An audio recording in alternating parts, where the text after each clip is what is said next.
وہ جائے نماز پر بیٹھی آنسو بہا رہی تھی، روئے بھی جا رہی تھی اور مسکرائے بھی جا رہی تھی۔ اس کے ذہن میں ایک ایک پل چل رہا تھا جو اس نے آزمائش میں گزارا تھا، جس آزمائش نے اسے ذہنی اذیت کی انتہا تک پہنچا دیا تھا۔ آج اس کی آزمائش کو ختم کر دیا گیا تھا۔ وہ آزمائش جو حالات کے مطابق اسے لگتا تھا اس کی زندگی کی ساتھی ہے، اور اس نے اپنے اللہ کی رضا میں راضی رہنے اس آزمائش کو پوری زندگی کے لیے دل سے قبول کر لیا تھا۔ لیکن اس کا رب تو کسی کو برداشت سے زیادہ تکلیف نہیں دیتا، تو اسے کیسے ناقابل برداشت اذیت میں رہنے دیتا۔ وہ حالات پر قدرت رکھنے والا، مشکل کے ساتھ آسانی رکھنے والا، اندھیرے کو اجالے میں بدلنے والا، کیسے اس کی آزمائش کو آسائش میں نہ بدلتا؟ ایک پل میں سب بدلتا دیکھ کر اس کی عجیب سی کیفیت تھی۔ اس کے چہرے پر حیرت، پھر بے یقینی، پھر یقین، اس کے بعد آنسو اور ساتھ ہی مسکراہٹ۔ سب ایک لمحے میں آیا تھا، اور اب خوشی تھی جو اس کی آنکھوں سے جھلک رہی تھی، سکون تھا کہ اس کے دل میں اترتا جا رہا تھا، اور مسکراہٹ تھی کہ اس کی روح تک مسکرا رہی تھی۔ اس عرصہ میں وہ بس آسمان کی طرف روتے ہوئے دیکھ کر رب سے باتیں کرتی رہی تھی۔ ہاں، وہ آزمائش پر راضی تھی، لیکن آنسوؤں پر اس کا اختیار نہیں تھا۔ صرف اذیت میں ہی کیوں آنسو لے کر آسمان کی جانب دیکھا جائے؟ اذیت کو راحت میں بدلنے والے کو راحت میں بھی مسکرا کر دیکھا جائے۔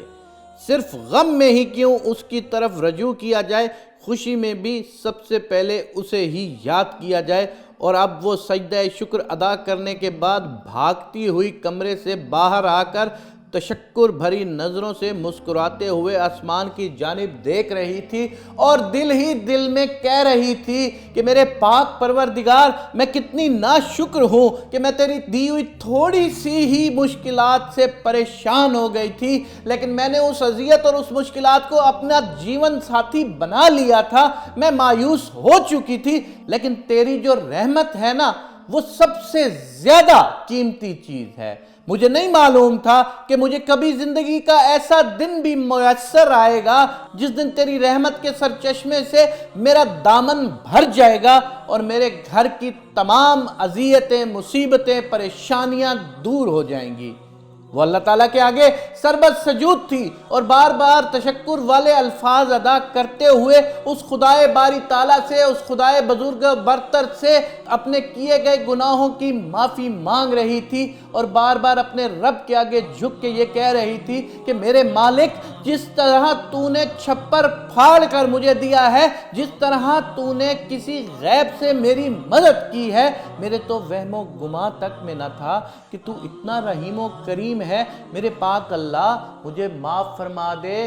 میرے پاک اللہ، میرے گناہوں کو بخش دے۔ میں گناہوں میں ڈوب چکی تھی، لیکن تیری رحمت کے اس آسرے نے مجھے ایک نئی زندگی بخش دی ہے۔ میرے پاک اللہ، جو یہ ویڈیو دیکھ رہا ہے، جس گھر میں مایوسی ہے، جس گھر میں پریشانی ہے، میرے پاک اللہ ان سب کی پریشانیوں کو دور فرما دے۔ میرے پاک اللہ ان سب کی مصیبتوں کو ختم فرما دے، جس طرح تو نے اس عورت کے گھر کے اندر اندھیروں کا خاتمہ کر دیا ہے، اسی طرح ہمارے سب کے گھروں میں بھی اندھیروں کا خاتمہ فرما، اور ہمارا خاتمہ بالایمان فرما۔ آمین یا رب العالمین۔